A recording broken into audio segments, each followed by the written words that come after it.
सहारनपुर से इस वक्त एक बड़ी खबर सामने आ रही है। यूपी पुलिस की स्पेशल टास्क फोर्स ने अपनी जान को जोखिम में डालकर तकरीबन 42 मिनट लंबी चली खतरनाक मुठभेड़ के बाद 4 बदमाशों को ढेर कर दिया है। यह पूरा मामला सहारनपुर मंडल के शामली का है। अब समाज का एक वर्ग चैन की सांस ले पाएगा। ये बदमाश कोई साधारण बदमाश नहीं थे, बल्कि इनमें से एक बदमाश अरशद तो पश्चिमी यूपी की सबसे खतरनाक गैंग्स में शुमार एक गैंग कग्गा गैंग का प्रमुख था। कग्गा गैंग जिसकी दहशत के किस्से सुनाए जाते थे साल 2010-2011 में। उसके बाद भी इस गैंग के कारनामों की सूची कम नहीं होती। लूट खसोट, डकैती, रंगदारी, वसूली, कत्ल, पुलिस वालों तक का मर्डर, न जाने कितने ही कारनामे इस गैंग के नाम शुमार हैं। ऐसे ही नहीं, ये गैंग पुलिस की हिट लिस्ट में काफी ऊपर थी। कग्गा गैंग की शुरुआत साल 2010 में मुस्तफा उर्फ कग्गा के द्वारा की गई थी। उसके एनकाउंटर के बाद जो है इस गैंग को संभाला मुकीम काला ने। मुकीम काला का ही एक टाइम पे राइट हैंड हुआ करता था ये अरशद।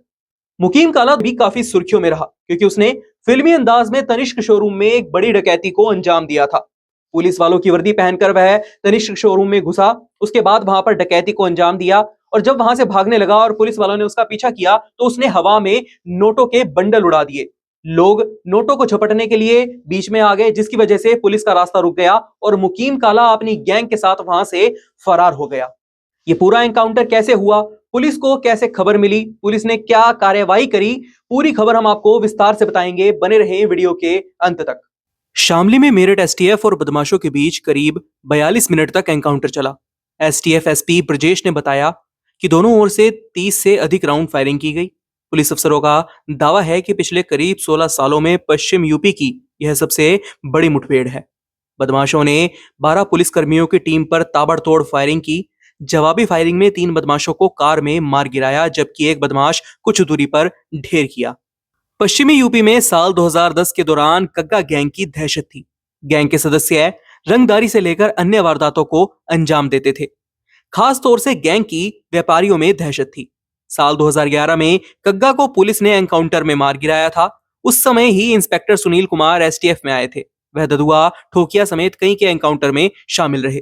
सोमवार की रात एसटीएफ मेरठ को सूचना मिली कि शामली के झिंझाना क्षेत्र में बदमाश लूट के इरादे से जा रहे हैं।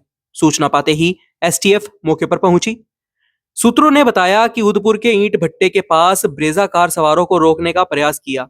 आरोप है कि इसी बीच कार सवारों ने एसटीएफ टीम पर फायरिंग करनी शुरू कर दी। दोनों ओर से काफी देर तक फायरिंग होती रही। सहारनपुर के गंगो के 1 लाख के इनामी मुकीम उर्फ मुस्तफा उर्फ कग्गा गैंग के सदस्य अरशद गोली लगने से घायल हो गया। मौके पर ही उसकी मौत हो गई। इसके अलावा अरशद का साथी सोनीपत का मंजीत, हरियाणा के मधुबन का रहने वाला सतीश और एक अन्य भी गोली लगने से घायल हो गया। तीनों की मौके पर ही मौत हो गई। सूचना पाते ही डीआईजी अजय साहनी, एसपी शामली राम सेवक गौतम भी मौके पर पहुंचे। बदमाशों के पास से पिस्टल, तमंचे भी बरामद किए गए हैं। वहीं इस पूरी घटना को लेकर डीआईजी अजय साहनी ने क्या बताया, आइए आपको दिखाते हैं। आज रात का ये पूरा घटनाक्रम है। एसटीएफ को इन्फॉर्मेशन मिली थी कि कोई बड़ी घटना जिले में होने वाली है। इसके क्रम में एसटीएफ की टीम लगी हुई थी। हरियाणा की तरफ से रात में कुछ क्रिमिनल आए और जब उनको रोकने का एसटीएफ ने और पुलिस ने प्रयास किया तो उन्होंने लगातार गोलियां चलाईं और पुलिस द्वारा भी आत्मरक्षा में गोली चलाई गई है, जिसमें 4 बदमाश मारे गए हैं। इसमें एक अरशद है जिस पे 1 लाख रुपए का रिवार्ड है और 2 अपराधी 4 में से ऐसे हैं जिन्होंने पिछले 2 महीने पूर्व सहारनपुर में एक डकैती की और एक डॉक्टर के यहाँ लूट के प्रयास की घटना की है, जिसमें दोनों वांटेड चल रहे हैं, जिसके तहत अरशद पर पुरस्कार घोषित था और मंजीत है वो इसके साथ था। इनके पास से एक कार्बाइन बरामद हुई है 30 की। इसके अलावा 2 पिस्टल बरामद हुई है और काफ़ी भारी मात्रा में कारतूस, पोनिया बंदूक जो कि सहारनपुर की घटना में प्रयुक्त हुई थी वो मिली है और एक ब्रेजा कार बरामद हुई है। सर, कब से फरार चल रहे थे ये? पिछले वर्ष ही जून में जेल से बाहर आए थे और इन पे हत्या सहित कई गंभीर मुकदमे अरशद पर भी थे और बाकियों की भी क्रिमिनल हिस्ट्री है और ये जेल से आने के बाद ये लगातार घटना कर रहे थे और ये फरार थे। सर, किस गैंग से जुड़े हुए थे ये लोग? सर, मुस्तफ़ा का बताया गया 2011 में। हाँ, ये पहले मुस्तफ़ा के साथ थे, उसके बाद ये मुकीम काला के साथ जुड़े हुए थे और मुकीम काला के इनकाउंटर के बाद अरशद पूरे गैंग को संचालित कर रहा था। फिर से इसको पूरी तरीके से ये लोग कार्रवाई कर रहे हैं। सर, जिस तरीके से घटना हुई, घटना में स्थानीय पुलिस का क्या रोल रहा कि जिस पर चर्चा ये भी है कि स्थानीय पुलिस को जानकारी नहीं थी घटना की? ये सब बेकार की बातें हैं। सारी पुलिस की टीमें एक साथ काम कर रही हैं और सब एक दूसरे के साथ लगी हुई हैं। सभी को जानकारी थी और जितने भी वरिष्ठ अधिकारी हैं किसी भी विंग के हों सभी मौके पर। सर एसटीएफ के दरोगा जिन्हें गोली लगी है उनका क्या है? वो जो इंस्पेक्टर हमारे हैं उनको गोली लगी है। एसटीएफ के इंस्पेक्टर सुनील हैं, बहादुरपूर्वक वहाँ पर ये थे। इन्हें हॉस्पिटल में भर्ती कराया गया है।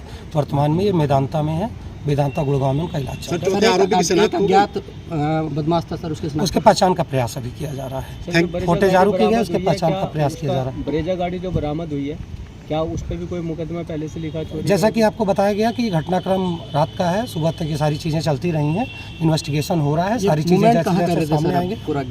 ये हरियाणा से शामली की तरफ आ रहे थे। इन बदमाशों के एनकाउंटर से अब समाज का एक वर्ग चैन की सांस ले सकेगा। वहीं इस पूरी खबर को लेकर आप क्या सोचते हैं, अपनी राय हमें कमेंट बॉक्स में जरूर बताइएगा। फिलहाल के लिए इतना ही। सहारनपुर से जुड़ी महत्वपूर्ण खबरों को जानने के लिए बने रहें सिटी वेब सहारनपुर पर और फॉलो करें हमारा Insta handle city web news. This news is brought to you by Seth Anand Ram Jaipuria School Saharanpur.